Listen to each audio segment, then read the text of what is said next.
A brand new update has arrived to GTA Online this week, which has brought about some really good game changes along with some really good discounts as well. And today on the show, we're going to be talking about these discounts, and I will be giving you guys a review and a breakdown of some of the best purchases that you can acquire this week in GTA Online. This video is all about what to buy and also about what to avoid buying this week from the weekly event. On Wednesday, we covered all of the changes, so if you're curious to see everything that's included for this week for players, well, you can check that video out. But this video is strictly about reviewing the performance, design, and customization of the featured discounted vehicles that were either removed from the game or just the ones that are simply on sale. Also, don't forget as well that this week, the new Declassy Impaler SZ that so many players were waiting for from the drip feed released this week, so that should make a lot of players happy as well. But as we get started, if you enjoy this video at any point, or if you just find it helpful, let me know by dropping a like on it. And if you want to stay up to date with everything GTA Online and Rockstar Games, then please consider hitting that subscribe button with your bell notifications turned on.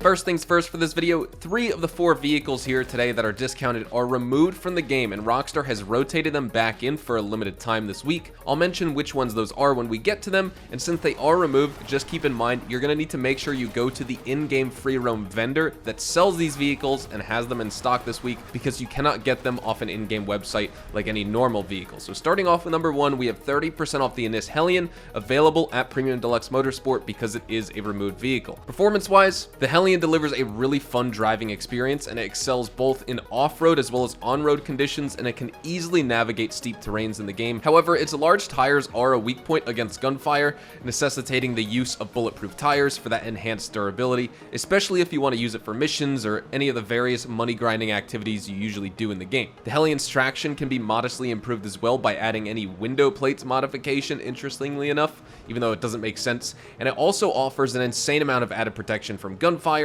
thanks to those solid window plates, enhancing its suitability as a rugged vehicle. Now, it's not the absolute best off-roader because the ground clearance isn't the absolute best and the highest, and it also doesn't have the highest suspension and lifted suspension in the game, but honestly, just check out the gameplay here. It's so much fun to go on an off-roading adventure around Los Santos with this off-road ready SUV. There's no Land Rover Discovery 2 in the game, so honestly, this is as close as it comes for me when I want to drive something similar to my truck around in-game. Now, the Enus Hellion in GTA takes its primary design cues from vehicles like the 4th gen Nissan Patrol, with elements such as the front of the car, possibly inspired by the Nissan D21 series. The bumpers draw inspiration from the Jeep Cherokee XJ, and additional influences include the 1st gen Isuzu Trooper, notably in those side window designs. You can also get some really cool livery options with this truck, like the Globe Ranger, which nods to the Jurassic Park Jeep Wrangler, and then the Nightmare livery, which echoes the aesthetic of the Gravedigger monster truck. The Hellion also stands out with its extensive customization options, allowing players to create honestly their own perfect off-road vehicle. However, just like all other trucks do in the game, it does lack the option to further raise the suspension or even add portal axles for that increased ground clearance, which definitely would enhance its off-road capabilities even further, but unfortunately,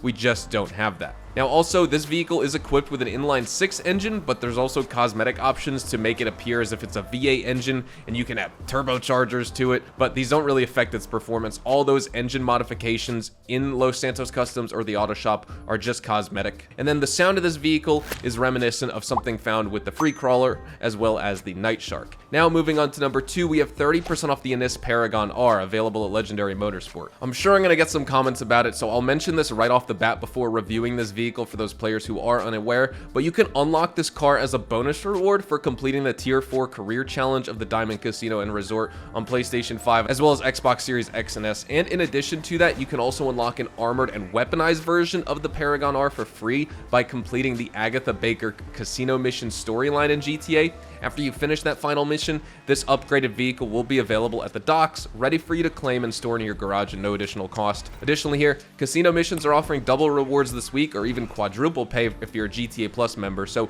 overall it's just an opportune time to pursue this storyline if you have not done so already. This version of the Paragon R surpasses the standard model, which we're going to be talking about here, so you get that enhanced performance and durability. But with that being said, if you don't want the armor plating or the equipped weapons, or you just want the standard Paragon R for the design and aesthetics, let's talk about what it's like to own and drive one of these cars. The Paragon R does stand out greatly in the sports class in GTA. It boasts impressive speed and seamless handling, making it highly effective for navigating through tight traffic, and the vehicle's performance can also be further enhanced with all the upgrades for it, positioning it as a very strong contender in the sports class. This car kind of blends the 3rd gen Bentley Continental's GT's luxury with design cues from BMW M3 and M4s, as well as modern Porsches in the game, particularly in the front and headlights, while the rear kind of takes inspiration from the Lagonda Terra. The interior closely mirrors the Spectre if you've driven it around in-game, and also you get some really good and extensive customization options for the body and interior colors, and just coming stock, it comes with a unique set of split 5-spoke rims. Moving on, we have 30% off the Ubermacht Zion Classic, available from Simeon's Premium Deluxe Motorsport because it is a removed vehicle. This car also boasts impressive top speed and acceleration in this game, closely mirroring the performance of its sibling, which is the Sentinel Classic. However, this car offers a different handling experience.